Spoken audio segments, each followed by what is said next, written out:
또영주TV의 또영주입니다. 카타르 월드컵을 통해서 또영주TV 구독자 4만 만들기 프로젝트, 이러면 8만이니까 4만 만들기 프로젝트. 네, 구독자 4만 만들기가 이렇게 힘드네. 여하튼 또영주TV 구독자가 빠지는 걸 더 이상 두고 볼 수 없다. 그리하여 또영주TV가 월드컵 기간 동안 많은 일이 들어오지 않았지만 여기에 더 집중할 것이다. 네, 이게 또영주의 다짐입니다. 여러분이 보기에는 굉장히 허접해 보이는 유튜브지만, 없어 보이는 유튜브지만, 여기에 제 돈이 들어가고 있습니다. 계속 적자예요.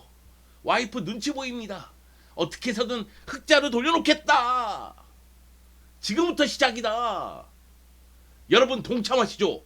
여러분은 또영주TV의 부흥기를 시작할 바로 이 시점부터 같이 하는 동료가 되는 겁니다. 빨리빨리 소문내! 소문이 날까? 다른 데서 벌써 조분석 끝났던데 이렇게 해서 소문이 나겠어? 아이 참 진짜. 여하튼 비조 분석으로 들어가겠습니다. 비조는 잉글랜드, 이란, 미국, 웨일스가 포함되어 있는 조인데, 잉글랜드 입장에서는 이거 괜찮다. 잉글랜드의 전력이 앞서 있으니까요. 그러나 이란이라든가 웨일스 같은 경우에는 선수비 후역습, 그렇기 때문에 자칫 잘못하면 잉글랜드가 발목을 잡힐 수도 있고요. 그리고 미국 같은 경우에도 만만치 않죠. 결국은 이 B조 같은 경우에도 끝까지 봐야 된다. 네. 계속해서 조 분석할 때마다 끝까지 봐야 된다. 뭐 이런 얘기를 하고 있는데, 여하튼 이 B조 같은 경우에도 쉽게 예측하기는 어렵다. 이런 생각이 드네요. 자, 먼저 잉글랜드 얘기를 좀 해보도록 하겠습니다. 잉글랜드는 가레스 사우스게이트 감독이 2016년도에 부임한 이후에 메이저 대회에서 차근차근 성적을 쌓고 있습니다. 무엇보다도 2018 러시아 월드컵에서 4위를 차지했죠. 그리고 네이션스 리그에서 3위를 차지하기도 했습니다. 2018-19 시즌이죠. 그리고 유로 2020에서 2위를 기록했습니다. 자, 월드컵 4위, 네이션스 리그 3위, 유럽 선수권 대회 2위. 그럼 이번 월드컵은 우승인가? 이런 꿈을 꾸고 있는 게 잉글랜드 축구 팬이죠. 계속해서 올라가고 있으니까요. 잉글랜드의 예전 모습을 돌아보면, 물론 1966년 자국 월드컵에서는 우승을 차지했습니다. 하지만 이후에는 16강에서 머물거나 8강에서 머무는 모습이 있었거든요. 그래서 과연 잉글랜드가 강팀이냐, 이런 이야기가 나올 정도였어요. 하지만 사우스게이트 감독이 부임한 다음에는 이야기가 좀 달라졌다는 거죠. 계속해서 결과를 내고 있다는 이야기입니다. 사우스게이트 감독이 기존의 4-4-2를 버리면서 4백과 3백을 혼용하고 있고요. 그리고 프리미어리그의 수준이 월등히 높아지면서 잉글랜드 대표팀에서 뛰는 선수들도 다 스타죠. 예전에도 스타였지만 지금도 화려하다 못해 반짝반짝 빛납니다. 자, 그러면은 잉글랜드 이야기를 조금 더 집중적으로 들어가 보도록 하겠습니다. 전술부터 알아볼게요. 자, 전술을 보면은 사우스게이트 감독이 3백과 4백을 혼용한다고 얘기하지 않았습니까? 그러면서 3-4-3, 4-2-3-1 이러면서 전술적인 변화를 좀 가져가고 있고요. 후방에서 무게중심을 두고 빌드업을 전개를 하고 있습니다. 디클런 라이스라든가 필립스를 이용하는 공격 전개를 하고 있는데, 측면 쪽에는 발빠른 공격수들이 있어요. 무엇보다도 스털링, 사카 또는 필포든, 거기다가 최전방에는 그 유명한 해리 케인 아니겠어요? 그래서 공격 라인 자체를 봤을 때는 굉장히 좋다. 그리고 후방 쪽에서도 나름대로 힘을 발휘할 수가 있다. 그런데 수비 라인이 계속 바뀌고 있다는 것은 수비 라인의 불안감이 또 존재를 한다는 얘기입니다. 수비 쪽에서 계속해서 실점을 하는 경우가 있으니까요. 특히 2022-23 시즌 네이션스 리그에서는 6경기 치는 동안 승리를 거두지 못했는데, 그때 무려 10골이나 실점을 하면서 수비 쪽에 문제가 대두가 됐습니다. 이거는 선수 개인 능력하고도 관련이 있습니다. 해리 베가이어 같은 경우에는 메뉴에서의 활약이 정말로 안 좋죠. 다이어 같은 경우에도 토트넘에서 실수를 범하고 있죠. 그런데 이런 선수들을 또 차출을 했거든요. 그렇기 때문에 이번 월드컵에서 잉글랜드가 수비 쪽의 안정감을 유지할 수 있느냐가 매우 매우 중요하다. 이렇게 말씀드릴 수가 있겠습니다. 공격은 공격 나름대로 화려하고 미드필드도 단단하긴 한데 수비가 좀 아쉬우니까요. 이 수비를 어떻게 극복하느냐가 숙제라고 할 수가 있겠죠. 주목할 선수를 좀 볼까요? 주목할 선수를 본다면은 역시 해리 케인, 최전방에서 해결사 역할을 해줘야 되죠. 저는 이 월드컵이 해리 케인의 월드컵이 됐으면 하는 바람도 있습니다. 해리 케인이 월드컵에서 무언가 확실하게 보여줬으면 하는 바람이 있거든요. 해리 케인이 말 그대로 해결사 역할을 한다면 잉글랜드는 생각했던 것보다 더 높이 올라갈 수도 있어요. 그리고 미드필더 라인에서 수비형 미드필더 역할을 하는 데클런 라이스 같은 경우에는 수비 쪽에 신경을 좀 더 많이 써야 되지 않을까? 수비 라인이 4백이든 3백이든 데클런 라이스가 밑에서 좀 더 많은 도움을 줘야 되지 않을까? 이런 생각이 좀 듭니다. 그리고 주목할 선수로 해리 맥가이어를 뽑았어요. 맥가이어가 선발 출전한다면 맥가이어가 정신 차려야 된다. 정신 차려 맥가이어. 네, 정신 차려 맥가이어.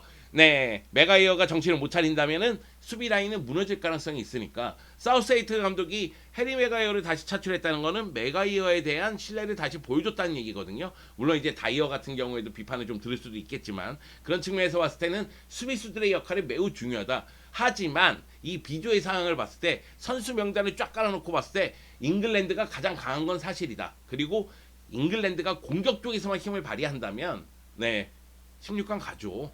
그 정도로 잉글랜드는 B조에서 최강자라고 할 수가 있습니다. 다음 팀은 이란입니다. 이란은 늪축구를 구사를 하죠. 진흙탕 싸움으로 들어가서 여기서 계속해서 쿵쾅쿵쾅 거리다가 결국 역습에 의해서 골을 넣고 승리를 쟁취하고자 노력하는 팀인데요.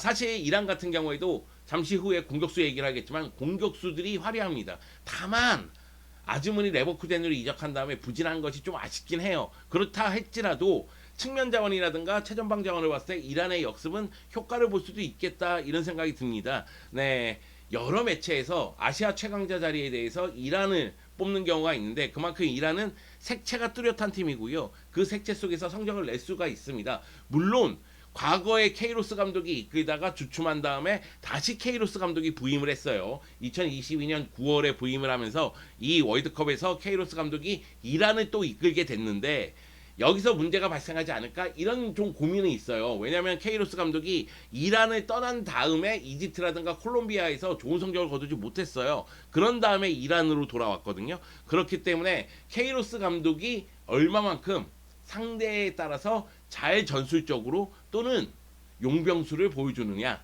이것이 매우 중요하다고 볼 수가 있겠죠. 제가 이란 축구에 대해서 늪축구라고 얘기하지 않았습니까? 수비적인 전술을 구사를 해요. 전체적으로 라인을 내리죠. 그러면서 수비 쪽에서의 안정감을 최대한 높입니다. 그런 다음에 빠르게 역습을 전개하거든요. 근데 빠르게 역습을 전개할 때는 역시 왼쪽에 타렘이 오른쪽에 자한바크시 그리고 최전방에 아즈문을 이용하는 경우가 많죠. 사실 이란의 수비가 단단한 거는 수비 라인의 힘도 있지만은 미드필드도 탄탄하기 때문입니다. 골리자데, 고도스, 에자톨라이 정말 좋은 선수들이거든요. 그렇기 때문에 어떠한 팀도 이란을 만만히 볼 수는 없다. 네. 이란을 상대로 패배하지 않는 거는 어렵지 않겠지만은 승리하는 거는 어려울 수가 있다. 이렇게 얘기할 수가 있겠죠. 근데 이란 입장에서는 16강에 진출하기 위해서는 승리를 거둬야 되잖아요. 그래서 타레미, 아즈문, 자한바크시 같은 공격수들의 활약이 중요하다는 건데 아즈문 선수가 컨디션이 안 좋다는 것 이것이 이란의 발목을 잡을 가능성이 있지 않을까 그런 생각이 듭니다. 주목할 선수 당연히 공격수들이겠죠. 먼저 얘기해야 될 선수는 세르다르 아즈문이에요. 아즈문이 레버쿠젠으로 이적한 다음에 소속팀에서의 활약이 너무 안 좋아요. 이것이 이제 발목을 잡을 가능성이 있거든요.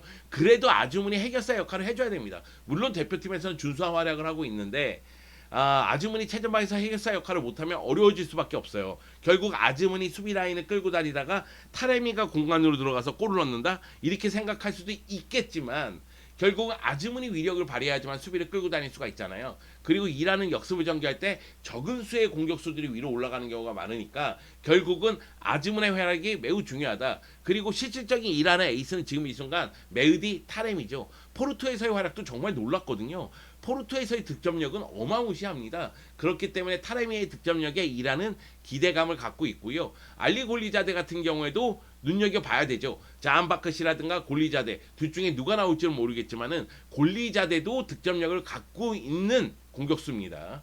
자, 이란 같은 경우에는 역시 이제 수비가 단단하고 빠른 역습에 의해서 공격을 전개할 텐데 요런 색채가 약간 웨일스하고 똑같아. 그러다 보니까 이란과 웨일스의 대결은 누가 공격할까? 이런 궁금증도 생기거든요. 네, 물론 이제 이 얘기는 웨일스 때 또 한번 해드리겠습니다. 미국 USA. 네, 그렉 버울터 감독이 이끌고 있는 미국 같은 경우에도 월드컵 본선에 진출을 했죠. 네, 보이터 감독이 2018년 11월에 부임을 했는데 미국을 이끌고 8년 만에 월드컵 본선 진출에 성공을 했습니다. 보이터 감독 같은 경우에는 대륙간 대회에서 좋은 성적을 내고 있어요. 예, 북중미 카리브 네이션스 리그에서 우승을 차지했고 골드컵에서도 우승을 차지한 경험이 있습니다. 그리고 미국 같은 경우에는 곳곳에 스타 선수가 있습니다. 그렇기 때문에 미국의 전력을 무시할 수는 없죠. 미국의 고민은 역시 최전방에 있어요. 페이라 선수가 얼마만큼 골을 넣어줄 수 있느냐. 이선 자원들은 정말로 탄탄합니다. 플리식, 에런슨, 맥케니, 그리고 유누스 무사, 아담스까지 좋은 선수들이 곳곳에 있거든요. 외화 같은 경우도 그렇고요. 근데 이제 최전방에서 힘을 발휘할지에 대한 고민이 좀 있고, 또 한 가지는 측면 쪽에서 공격을 전개할 때 풀백들이 위로 올라오는데 공격 지원을 효과적으로 할 수 있느냐. 데스트가 폼이 안 좋잖아요. 그리고 로빈슨 같은 경우에도 확실하게 공격 루트를 열어줄 수 있느냐에 대해서는 약간의 의문이 있거든요. 결국은 미국이 성적을 내기 위해서는 조금 더 유기적인 움직임이 필요한 것으로 보입니다. 중원과 후방에서 불안한 모습이 좀 나오고 있는데 수비 쪽에서의 불안감은 분명히 있어요. 그래서 아담스 선수가 조금 더 고군분투할 필요성이 있습니다. 그리고 측면 자원들이 위로 올라갔다가 내려올 때 이 공간을 내주는 경우가 있거든요. 이런 부분에 대해서도 네, 해결책을 갖고 나와야지만 아마 16강에 갈 수 있지 않을까라는 생각이 들어요. 자, 주목할 선수입니다. 사실 미국 같은 경우에는 전체적인 조직력이 좋아야 돼요. 짜임새가 없으면 제가 보기엔 B조에서 가장 안 좋은 성적을 거둘 수도 있어요. 왜냐면은 잉글랜드는 전력이 강하고 이란하고 웨일스는 뚜렷한 색채가 있단 말이에요. 근데 미국 같은 경우에는 그런 모습이 좀 떨어져요. 그래서 플리식에게 기대하는 바가 매우 큽니다.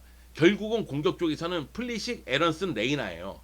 물론 이제 에런슨과 레이나가 누가 나올지는 모르겠지만 그리고 이 선수들이 동시에 나온다면은 포메이션의 변화가 분명히 있겠지만 일단 플리식이 공격에서 에이스 역할을 해줘야 되고 에런슨이 득점 지원을 해줘야 되고 레이나가 상대를 좀 흔들어 놔야 됩니다. 그렇기 때문에 이 세 명의 공격수가 역시 주목할 선수다. 이렇게 말씀드릴 수가 있겠습니다. B조의 마지막 팀은 웨일스입니다. 로페이즈 감독이 이끄는 웨일스가 우크라이나를 플레이오프에서 꺾으면서 64년 만에 월드컵 본선 진출에 성공을 했습니다. 웨일스 같은 경우에는 마지막 월드컵이 1958년도 월드컵이에요. 그때 8강 진출에 성공을 했었는데 64년 만에 월드컵 본선에 진출했으니까 하고자 하는 의욕은 굉장히 크겠죠. 다만 선수들이 월드컵 경험은 당연히 부족합니다. 물론 최근 유럽 선수권 대회에서 좋은 성적을 냈고 두각을 나타냈기 때문에 메이저 대회에 대한 불안감 이런 부분은 좀 덜할 수는 있어요. 그렇다 할지라도 웨일스 같은 경우에는 월드컵 본선에서 어떤 모습을 보여줄지 다소 미지수라는 거죠. 여기다가 웨일스의 가장 강력한 무기는 여전히 가레스 베일입니다. 근데 가레스 베일의 전체적인 기동력이 떨어진 건 사실이거든요. 그러니까 가레스 베일의 클래스를 할 수 있는 킥 능력 또는 슈팅 능력 이런 부분을 웨일스가 어떻게 이용하는지가 매우 중요합니다. 자, 웨일스의 전술을 본다면 선수비 후역수비예요. 일단 3백과 4백을 동시에 사용하긴 하는데 3백을 바탕으로 해서 수비의 안정감을 최대한 높이고자 노력을 할 것으로 보입니다. 그러면서 최전방에 키가 큰 무어 선수를 배치하고 좌우 측면에 발빠른 데니얼 제임스, 킥이 좋은 베일을 배치할 가능성이 큽니다. 그러면서 공격을 전개할 것으로 보이고요. 미드필더 라인에는 경험이 많은 램지와 앨런 선수가 위치할 것으로 보입니다. 일단은 좌우 측면에 이용한 역습이 효과를 본다면 웨일스는 성공할 텐데 그렇지 못하다면 어려움이 따를 수가 있죠. 여기다 웨일스의 수비도 약간의 어려움은 있을 겁니다. 일단 램지와 앨런 같은 경우에도 이제 나이가 들었잖아요. 그래서 미드필더에서의 에너지 레벨이 떨어질 가능성도 존재를 합니다. 제가 느끼기에는 일단 웨일스는 선수비 후역습에 의해서 경기를 전개하기 때문에 상대를 끌어들인 다음에 위로 올라갈 가능성이 매우 크고요. 그 전술에 의해서 타 팀들이 좀 고생을 할 것 같아요. 다만 이란하고 약간 유사한 면이 있기 때문에 서로가 어떻게 대처하느냐가 매우 중요한 것처럼 느껴집니다. 자, 주목할 선수 당연히 가레스 베일이죠. 가레스 베일의 마지막 월드컵이 될 텐데 물론 이제 처음이자 마지막이죠. 그런데 가레스 베일 입장에서는 유종의 미를 거두고자 노력할 것으로 보입니다. 웨일스의 정신적인 지주고요. 가레스 베일은 소속팀에서도 올 시즌 나쁘지 않았어요. 네, 중요한 순간에 골을 넣는 모습이 있었거든요. 그렇기 때문에 가레스 베일이 어떤 활약을 할지는 좀 봐야 되겠고 데니엘 제임스가 좀 1차원적인 직선적인 플레이를 펼치는 측면 공격수인데 웨일스에서는 나쁘지 않습니다. 물론 득점력이 떨어지긴 해요. 근데 역습을 전개할 때는 효과를 볼 수 있다는 거죠. 그리고 브레넌 존슨 같은 경우에는 교체 출전해서 공격 쪽의 스피드라든가 아니면 침투 능력이라든가 이런 걸 유지해 줄 가능성이 큽니다. 아예 역습으로 간다면 무호 선수 대신 브레넌 존슨을 투입할 수도 있지 않을까 하는 생각이 좀 듭니다. 네, 웨일스까지 알아봤는데 경기 일정을 좀 볼게요. 1차전이 가장 중요한 것 같죠? 네. 잉글랜드하고 이란이 보는데 이거 빅경기입니다. 잉글랜드가 이란을 상대로 어떤 경기력을 보여줄지 궁금합니다. 그리고 이제 미국하고 웨일스는 서로가 반드시 잡아야 되는 상대니까. 자, 그리고 2차전 같은 경우에는 11월 25일, 26일 날 펼쳐지는데 웨일스와 이란이 붙습니다. 야, 이거 진짜 누가 공격할까? 누가 더 수비로 끌어들일까? 이거 정말 재미난, 정말 다른 의미로 흥미진진한 경기가 아닐까라는 생각이 들고요. 그리고 잉글랜드하고 미국 경기인데 미국이 굉장히 어렵겠죠. 자, 3차전 경기를 봤을 때는 웨일스, 잉글랜드, 그리고 네, 이란, 미국입니다. 비조는 재밌네. 비조 은근히 재밌네. 여기에 웨일스, 이란이 같이 껴 있으니까 재미나네요. 진짜 재미나네요. 뭐 잉글랜드는 올라갈 것 같은데 누가 올라갈지 모르겠네. 만약에 이란하고 웨일스가 우리가 생각했었던 만큼의 수비력이 안 된다? 그럼 미국이 올라갈 수도 있어요. 그리고 이란하고 웨일스가 우리가 생각하는 수비력이 된다. 그러면 역습에서 누가 더 효과를 볼 것이냐. 그런 측면에서 생각하면 누가 우위에 있다고 얘기하기는 좀 어렵지 않을까요? 저만의 생각인가? 여하튼 비저도 재미날 것 같네요. 네, 다른 의미로서 누가 수비를 잘하나? 누가 축구를 잘하나? 네, 이란과 웨일스의 경기 특히 궁금해집니다. 자, 여러분 비조 경기도 또영규TV와 함께 해주세요. 감사합니다.